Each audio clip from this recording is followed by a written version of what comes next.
ton gars, qu'est-ce qui s'est passé? Comment t'as appris ça? Le 22 novembre 2019, c'était ma première journée de promo pour mon one-man show. T'sais, j'ai attendu 10 ans sortir un show. J'attendais le bon moment. La veille, ma blonde, elle me dit « Hey, ça start officiellement. Là. Comme c'est ton rêve d'avoir ton show. » Là. Je suis comme « Ouais. » J'ai commencé à roder. J'avais été rodé à ta soirée. J'ai commencé à avoir du fun à roder de plus en plus. Puis... Ça marchait très bien. Oui, ça marchait super bien. En dedans d'un mois, genre, tu sais, j'avais joué 25 fois, puis j'étais content. Puis que... Et ma blonde, ça faisait 3 semaines qu'elle avait ouvert son café dans lequel on avait mis nos économies, tu sais.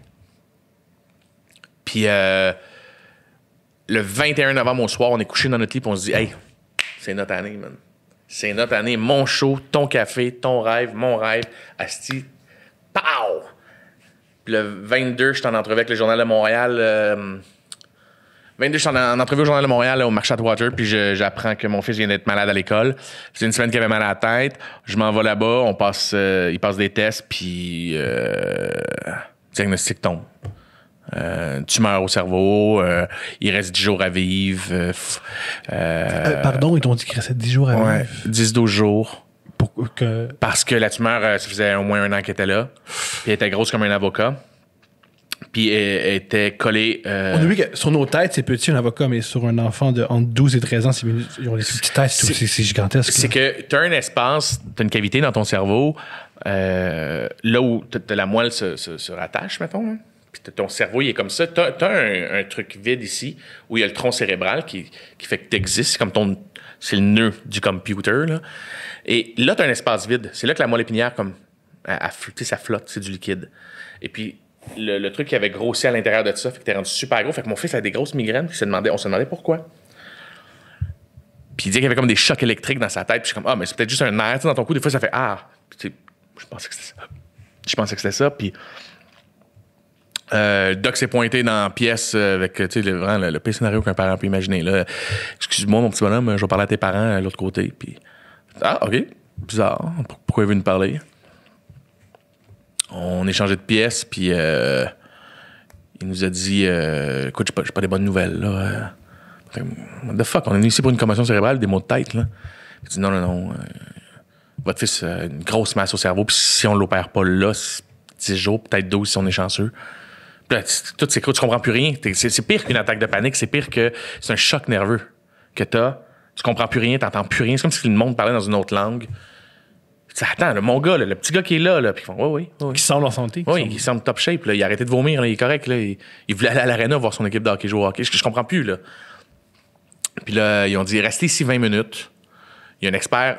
Moi, je suis juste un généraliste. Il y a vraiment un neurochirurgien qui va venir vous parler. Puis il y a un d'autre qui s'est pointé. Un dieu, man. Super fin. Il nous a tout expliqué avec un iPad, comme toutes les images de la tête de mon gars. Puis il dit hey, stresse pas, là. Là, c'est cool parce qu'il dit moi, habituellement, les petits gars qui rentrent comme ça ou les petites filles, ils sont pas dans cet état-là. Vous autres, vous êtes venus parce qu'ils avaient mal à la tête. Habituellement, les parents les trouvent dans leur lit. Il faut que je leur sauve la vie. T'sais, on a déjà une longueur d'avance. Fait que dans ta bad luck, tu fais OK. T'es chanceux, t'as malchance. Ouais. Fait que, et Sainte-Justine sont tellement forts, mon gars. Ils sont tellement habitués d'annoncer des mauvaises nouvelles à des parents qu'ils savent comment te le dire.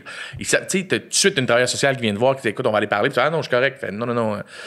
On est quel jour? Puis tu fais, c'est ça, viens t'asseoir. Je savais plus on était quelle journée, quelle heure il était. T'es déconnecté, tu touches pas rien. Là. Ça faisait 4 jours que j'avais pas mangé. J'étais ailleurs. Je marchais dans l'hôpital, puis là, le monde me reconnaissait. Puis c'est pour ça qu'on en a parlé. Parce que là, le monde venait me demander des selfies à la cafétéria de Sainte-Justine quand que j'ai les yeux boursouflés, je viens de brailler pendant que ça, c'est stupide, parce que personne à Sainte-Justine qui est là pour le plaisir. Mis à part John Cena, qui vient divertir des enfants malades. C'est à Sainte-Justine, tu ne parles pas à personne. Vraiment, une fois, j'étais à l'hôpital pour la naissance de mon enfant, puis j'ai vu un musicien que j'aimais, puis j'ai fait « m'en est parlé! » Puis j'ai fait « Oh! Hey, on est mercredi à 14h, il est pas là pour le café. Hein? » Non, c'est ça. Il est à l'hôpital. Puis tu sais, c'était cute parce que il y a des parents, tu sais, le matin même que mon fils s'est fait opérer, c'est aussi un des pires journées de mon existence. Tu laisses ton kid partir sur une civière, puis tu sais pas s'il va se réveiller, là. C'est atroce. C'est fucking atroce, Thomas, là. Puis les gens, ils savent pas que ça existe. Tu sais pas que ça existe des parents de 36 ans qui pleurent à genoux devant le lit d'hôpital de leur kid en se disant il faut qu'ils se réveillent. Il faut qu'ils se réveillent. Puis s'il se réveille, il faut qu'il sente ses jambes. Puis il faut qu'il... Je veux pas... Tu sais, moi, ce que j'avais peur, c'est qu'il se réveille, puis dans ses yeux, tu fais... Il est plus là, tu sais. Bien sûr. Puis c'est un petit gars allumé avec qui, si on a du fun depuis qu'il est né. C'est comme... Je joue au football avec lui, il est très amusant. C'est vrai, t'avais joué au foot avec lui. Puis là, j'étais sur le cul.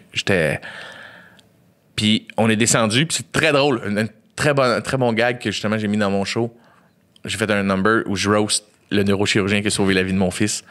Puis le dude, il me dit, bon, là, on pleurait, man, les quatre, parce que je suis séparé, puis mon ex était avec son chum, moi, j'étais avec Léa, puis on était les quatre autour du lit, puis on braille, puis ils partent avec, puis là, on se prend dans nos bras, puis... Et lui, il fait, bon, ça va paraître bizarre, c'est juste que, tu sais, quand tu arrives au travail, tu commences pas à travailler tout de suite. Moi, ça prend 3 heures environ avant que ton gars soit dans l'état que j'ai besoin pour aller ouvrir la tête. OK? Juste, là, je m'en vais à la cafétéria. Je fais déjeuner un bon omelette. Juste pas stressé si vous me voyez encore là dans 1h30 en faisant « Fuck, il est pas en train de sauver mon kid? » Parce que ça m'est déjà arrivé qu'un parent me crie après, faire « Qu'est-ce que tu fais? T'avais 2 heures, t'es parti avec moi. » Tu comprends? Comme n'importe qui, je prends mon café, je lis le devoir sur mon téléphone et je mange. C'est correct, Alexander, tu peux y aller. So, tout va bien aller, OK? Et là, j'étais à la cafétéria, puis je mangeais un des premiers repas en 1 semaine. C'est silence à la table, on est les 4, on bouffe. Puis, il t'as juste Paul, le chum à mon ex, qui fait « Ben, il est vraiment là. » Hein? Et je me retourne, il est dans le fond de la cafétéria avec son sarrau, puis il est vraiment sur son téléphone en train de bouffer une omelette, puis lui, il s'en va travailler, man. Il est détendu. C'est sa vie, puis il prend ça, il prend son petit café, ça, il préfères, ça va faire 16 heures de travail. Ça le médecin qui lit un devoir que le médecin qui dort, qui fume des cigarettes jusqu'au botch. Ça dépend s'il est capable de sauver. Moi, j'aime mieux celui qui lit le devoir que le photopolice, mettons. Mais mettons qu'on jase, là. Mettons qu'on jase. J'ai rien contre le photopolice, mais Chris, s'il lit le photopolice... au Children's Hospital ou à Sainte-Justine, je trouverais ça fucking weird. Fait que bref, Xa s'est réveillé, Xa était lui-même, il avait sauvé mon fils. Malheureusement, ils ont fait la tumeur, c'est un cancer. Il reste des cellules dans sa tête. Mauvaise nouvelle, puis ça, c'était le deuxième troc qui nous ramassait.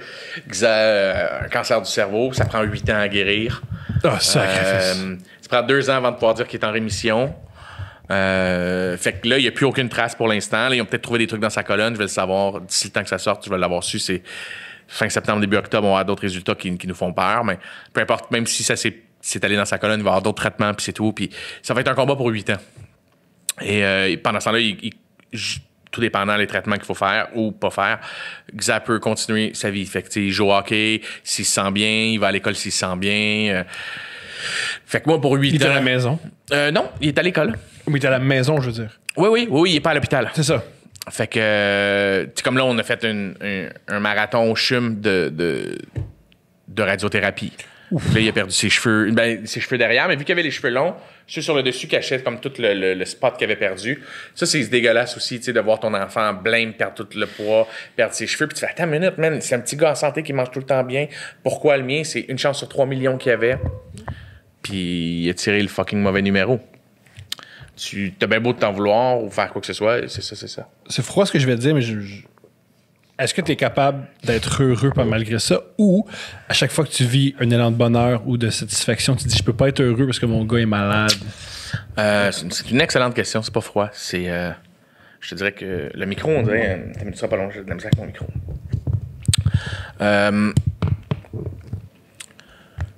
La seule façon que j'ai trouvé d'être heureux en ce moment, parce que je te mentirais pas que je suis pas le gars le plus heureux du monde en ce moment, là. C'est de comme... C'est ultra personnel que je vais dire, mais peut-être que ça peut donner comme de l'énergie à quelqu'un, là. C'est comme de m'imaginer dans un univers parallèle, tu sais. Fait que je fais tout le temps comme si mon gars était pas malade, je serais rendu où aujourd'hui? Dans ma job, avec ma famille, avec mes amis. Puis là, je fais une comparaison. Puis je me dis, là, j'aurais sûrement continué tel contrat. Ben, go, sois là, tu sais. Essaie de maintenir ta ligne le plus possible. J'avais écrit demandé un texte pour ramasser des fonds dans lequel je disais, tu sais, le bout dans ta vie où tu fais un cauchemar puis que tu te réveilles en faisant « c'était juste un rêve ». Ben, c'est l'inverse de ça. C'est « ah, yeah, je peux aller dormir, j'ai plus mal ». Tu te couches, Tu te réveilles, ta première minute, t'es bien, t'es en train de t'étirer dans ton lit, puis à un moment donné, tu fais « C'était pas un cauchemar, mon enfant a un fucking cancer. » Puis j'en ai un autre. Puis tu continues à garder la tête froide en disant... Parce que maintenant, on me disait, pourquoi tu voulu attirer l'attention sur ton show, le fait que tu annonçais ton show, puis que là, ton enfant est malade, tu voulais vendre des billets, puis tu fais, man, à quel point t'es idiot, parce que ça, je n'ai eu beaucoup aussi. Son billet, ton enfant est malade, tu vas pas faire le show, tu veux rester avec ton enfant. C'est pour ça que j'ai repoussé. J'allais repousser mes shows. Mais oui.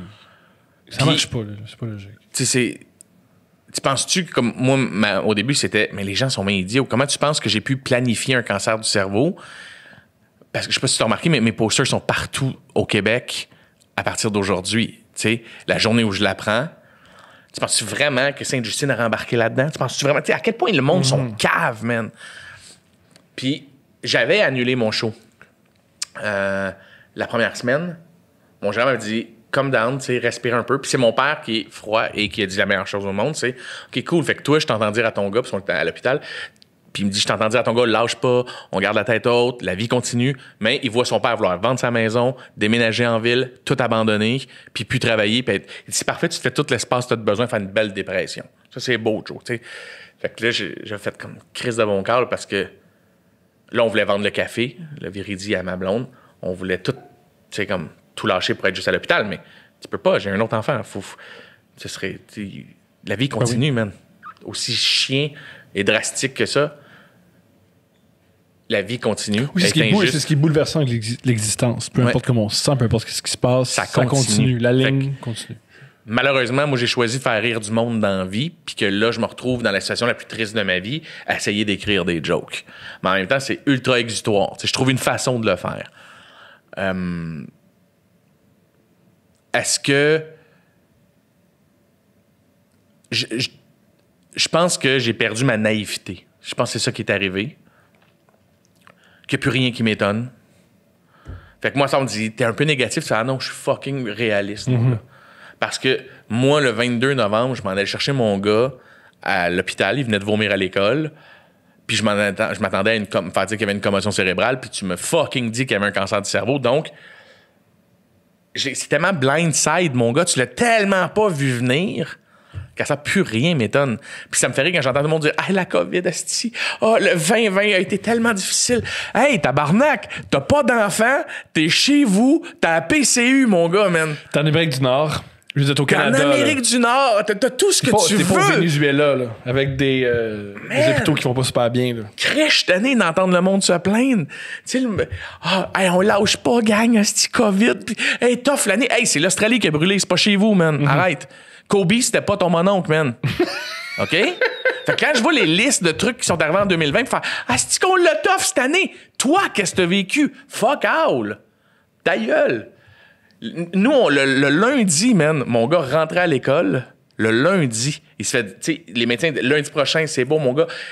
Go for it, tes traitements sont finis, tu peux retourner voir tes amis. Depuis le 22 novembre, le petit gars, man, il a réappris à marcher. Il est top shape au mois de mars. Le jeudi, il se fait dire ton école est fermée, il y a une pandémie mondiale. Puis toi, faut te cacher parce que ça pourrait te tuer. Et tu te fais dire par du monde Asti, nos droits et libertés, man! Asti, les tours 5G, ils me rentrent dans la maison, mettre des tours, Asti. Hey, chum, moi, je continue les rendez-vous à Sainte-Justine, je peux te garantir que si tu tues un de ces enfants-là parce que t'as pas voulu mettre ton crise de masque, va te rentrer ta tête dans ton propre cul. Tu sais, quand je te dis, il manque de conséquences, Thomas, ces gens-là en ont pas de conséquences. Moi, tu mets la vie de mon enfant en danger. Partout où on va, on est là, nous, à se laver les mains. T'étais pas chez nous, toi, au mois de janvier, à moins 28, à laver ton épicerie dans ton entrée pour être sûr de pas rentrer de virus chez vous. Ça pouvait peut-être mettre la vie de ton enfant en danger. Et là, mon gars, et moi, je commençais les shows le dimanche, mon rodage. Et le jeudi, on me dit, ben, t'as tourné, mon gars, on sait plus ce qui arrive. Tout a été annulé. Là, j'ai fait, hey, pour vrai, là. Puis ma blonde est en restauration. On a mis toutes nos économies, nous autres, au mois de novembre, en restauration. Je te garantis que le monde qui se plaigne en ce moment me font chier. Je comprends que chacun a ses défis dans la vie, mais tu fais, nous autres, on est dans restauration et dans l'art et spectacle. Sais-tu comment la COVID nous a affectés, man? Sais-tu comment la COVID me fait chier parce que mon plus vieux a un cancer du cerveau et que, Chris, au mois d'avril, mon plus jeune, un moment donné, on trouve qu'il est malade, puis qu'il est faible, puis qu'il est fatigué, puis tu fais, il y a 2 ans, et il va pourtant plus à la garderie, on fait attention à Chris chez nous, t'as pas idée comment on fait attention. peut-être pogné quelque chose. Fait qu'on réussit à avoir un rendez-vous dans une clinique pour nous faire dire votre enfant a un souffle au cœur. Et là, tu fais, hey, pour vrai, la vie, man, ça pouvait me crisser un break, là. Ça serait smart, là. Et moi, puis Léa, le soir, Léa pleurait. On était dehors, on prenait du vin sur le bord de la piscine, puis on se disait, bon, moi, on a une piscine, tu sais. Il y a des gens qui n'ont pas de piscine. Puis, écoute, le souffle au cœur n'est pas dangereux pour sa vie, mais il va vivre avec ça. Fait qu'il faut que je fasse attention. Ça peut se résorber vers l'âge de 13-14 ans. Tu sais pas, faut t'attendre jusqu'à l'âge de 13-14 ans. Yeah. Fait que là, tu fais, hey, attends une minute, là. J'en ai un qui a un cancer du cerveau, puis l'autre un souffle. Okay. Puis c'est des longues épreuves. Oui, c'est pas. C'est long, là. C'est pas une amygdalite, man. Fait que. Il n'est pas l'âge gaunois. Si tu veux, mettons, relativiser mon chum, là, pense à ma situation un peu, là, en disant, hey Chris, je pourrais avoir une tournée de spectacle annulée, pas savoir comment je vais gagner ma vie cette année, avec un enfant qui a un cancer, un autre qui a un souffle au cœur. Ah, puis mon seul espoir que ça réussisse, c'est que le café. Ah non, on peut pas avoir de restaurant en pandémie. Puis là, tu fais, ah, mais Chris, t'es épais d'avoir mis ton argent là. Hey, au mois de novembre, tu savais pas qu'il allait avoir une pandémie. Puis t'allais avoir une tournée. Le monde aimait ça, le café. Le monde aimait ça sortir d'un café. Fait que, toi, tu dois adorer l'argument de ben là, les masses, ces niaiseries-là, là, on met tout le monde dans les écoles, puis ceux qui vont le pogner, ils le pognent, puis les plus forts, ils vont rester, bon, on va devenir des trojans. Quand les médecins nous ont donné le go pour ça, on s'est assuré que tout était OK. T'sais, on a eu une discussion avec genre 4-5 médecins. Là. C'est pas un d'autre qui a lu quelque chose sur Internet, puis. Puis entre l'allopolice. Entre l'allopolice, puis Lucie Laurier, tu comprends? Qui nous a dit informe-toi. Ben, j'étais dans une pièce avec un neuro-oncologue. C'est ça, là, c'est quelqu'un qui étudie pas mal plus. Puis qui pratique. Je connais beaucoup de monde qui étudie longtemps, qui donne rien. Mais il faut pratiquer aussi. Il sauve des vies. Vraiment, là. C'est pas des virus que il est rendu blasé de sauver des vies. Et je suis assis avec un neurochirurgien qui, lui, ouvre des têtes. Il répare ton cerveau. Et quand tu te réveilles, t'es le même gars, ben plus de problème. Tu m'as-tu qu'il faut être brillant faire ça? Et non, être juste un gars qui se filme dans son salon en disant « Hey, j'ai vu que sur YouTube... » Tu comprends même pas comment éclairer quelqu'un, là. Une radiologiste. Tu sais, des gens spécialisés. Ils sont sans à dire « Écoutez, on a vraiment étudié le cas de votre fils avec des prises de sang et des tests qu'on a fait. Il est correct. » Fait que, tu sais, s'il prend la COVID, il va apprendre tough, mais ça peut plus le tuer, tu sais. Puis tu vas, OK, t'es sûr. Parce que là, il dit, tu sais, il faut qu'il retourne à l'école. Fait que, on s'est assuré avant de mettre mon enfant. Tu sais, mais s'il faut qu'il retourne en traitement, il faut que c'est pas un laboratoire, ton enfant. Non. On va voir. Non, parce que ça, je suis comme tabarnak. Puis mon plus jeune de 2 ans, là, il faut qu'on aille faire des batteries de tests avec lui. Si lui l'attrape, mais on s'est fait dire, non, pour vrai, s'il l'attrape, lui, c'est pas tant grave, tu sais. Tu fais, oui, mais on le sait pas. Y a-tu beaucoup d'enfants de 2 ans avec un souffle au cœur qui l'ont attrapé, la COVID? Dans tes graphiques, là. Regarde dans tes graphiques. Fait que, faites tes recherches. Ah, le gros, faites tes recherches. Et là, quand le monde, des fois, ils m'écrivent, hey, toi, là, tu travailles dans les médias, là, puis là, tu mets des affaires anti-masques. Parce que je riais des anti-masques sur Instagram, puis il y a un gars qui m'écrit de m'amener. Je trouve ça décevant de ta part. Puis tu fais, de ma part? Écoute, toi, qui semble ne pas avoir vécu grand-chose, on va regarder des documentaires de lézards sur YouTube, là, tu viendras pas me dire que moi, je ne sais pas de quoi je parle médicalement parlant. Fais tes recherches. Je suis allé à Tout le monde en parle, parler, esti, de plasma convalescent pour ramasser des fonds pour la recherche. Fait arrête, esti. Chris qui m'énerve.